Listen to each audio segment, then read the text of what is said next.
Another one was, this is rather amusing. A man writes regarding Lampone, the mouse catcher, I paid him for you as arabone 8 drachmae in order that he may catch the mice while they are with young. The advance payment is made as a guarantee of full payment so that Lampone will get on with the job of catching mice while the going is good. In the secular Greek, contemporary with the New Testament, arabone is regularly a part payment, which is an assurance and a guarantee that full payment will follow. It's an installment paid down in advance, which is proof that and pledge that the whole amount will come later. Now, Paul uses this word as a description of the Holy Spirit. And what Paul is saying, if you look at the word, is that God's gift to us of the Holy Spirit while we're on this earth is an installment. It is a guarantee. It is a pledge.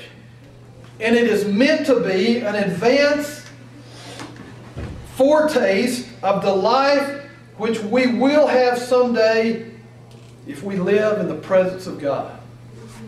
Now don't miss what Paul is trying to do here. Paul is trying to tell us, if the Holy Spirit is living in you, and you understand that, and you believe that, and you live like that, what you come to believe is that life as a child of God is just the beginning. It's just the beginning. And you know what? As we grow in our Christian life, it ought to get better and better and better. And as we grow older, you know how some people, when they grow older, I've got a friend that preaches up in Missouri, and I called him the other day. We're supposed to go speak at a conference next month and out in California, and I called him. I said, how are you doing, Max?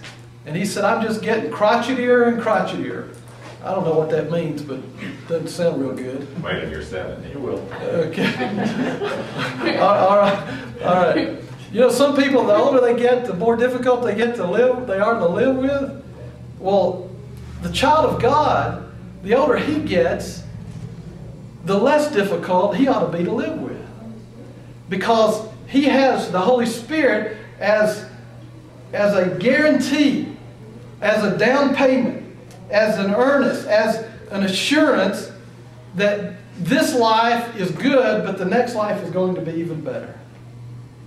And I believe if a Christian has the Holy Spirit living in him or living in her, and he or she understands that, life will be good.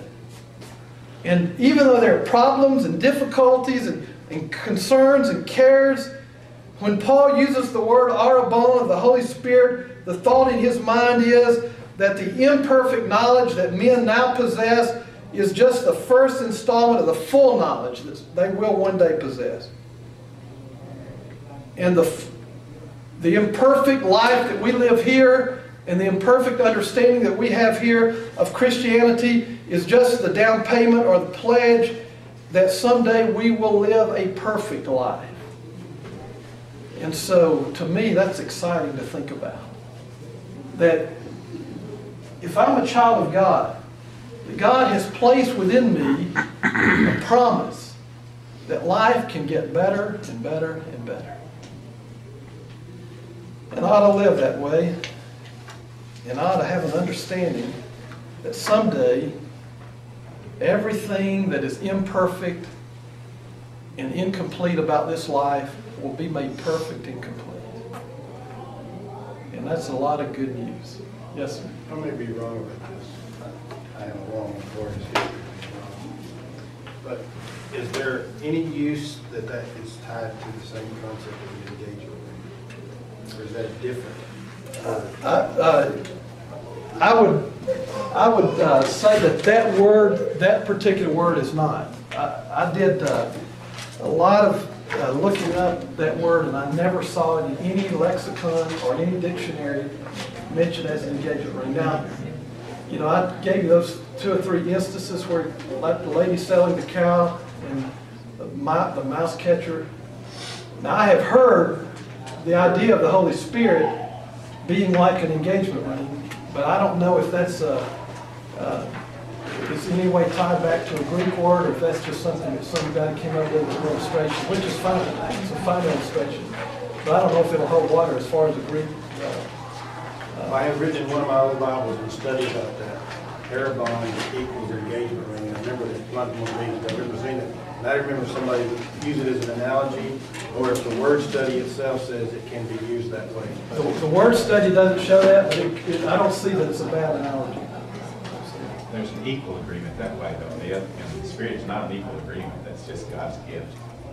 Well, and from the groom's point of view, The groom places that ring on there and says, "You're going to be mine down the I'm road." going to take care. Yeah, you're mine. Not now or not, but down the road you're mine. In Matthew 1:18, where it says Mary was his betrothed, what would that word betrothed mean in Greek? Well, I can tell you I'll have to look exactly. it up and find out, but that would be What's the translate? What's the verse?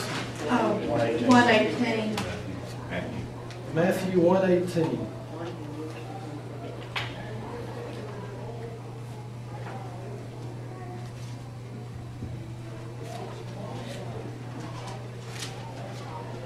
Because the betrothal is almost Nice. marriage. Nes to theses, not even close. Nothing similar to it. It literally means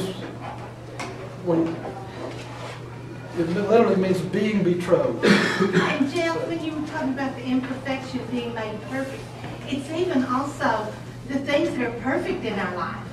Just think of the little perfections in our life, like our husband.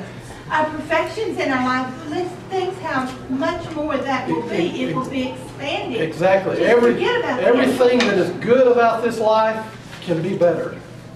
And everything that's not so good can be better. If we live in view of the fact that the Holy Spirit is living in us. Well, thank you. Some of you stayed with us the whole time. Thank you very much. And we'll try to do it again another time.